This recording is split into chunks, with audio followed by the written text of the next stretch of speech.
एक कन्या जन्माला आली. या कन्येच्या तेजाने साक्षात सूर्यही लाजला. म्हणून माझे नाव अहिल्या असे ठेवण्यात आले. ही तीच मी जिने सत्तेचा मंत्र वापरून विकासाचे तंत्र हिंदुस्थानच्या मातीत राबवलं. ही तीच मी अहिल्या जिने चूल आणि मूल या समाज व्यवस्थेला झुगारून देऊन तब्बल 29 वर्षे आदर्श राज्यकारभार केला. मला लहानपणापासूनच तलवार चालवणे, भाला फेक, युद्ध लढणे या गोष्टींचे शिक्षण आणि प्रशिक्षण दिले गेले होते. म्हणून माझे व्यक्तिमत्व विकासाची सुरुवात झाली. वयाच्या 8व्या वर्षी शूर पराक्रमी सरदार मल्हारराव होळकरांचे पुत्र खंडेरावांशी माझा विवाह झाला.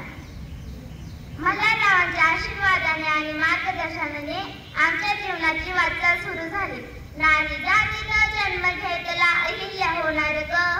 नारी जातीचा जन्म घेतला अहिल्या होणार ग. पिवळ्या झेंड्याची शपथ घेऊन भंडारा उधळीन ग. पिवळ्या झेंड्याची शपथ घेऊन भंडारा उधळीन ग. अहिल्या होणार ग मी, अहिल्या होणार ग. अहिल्या होणार ग मी, अहिल्या होणार ग.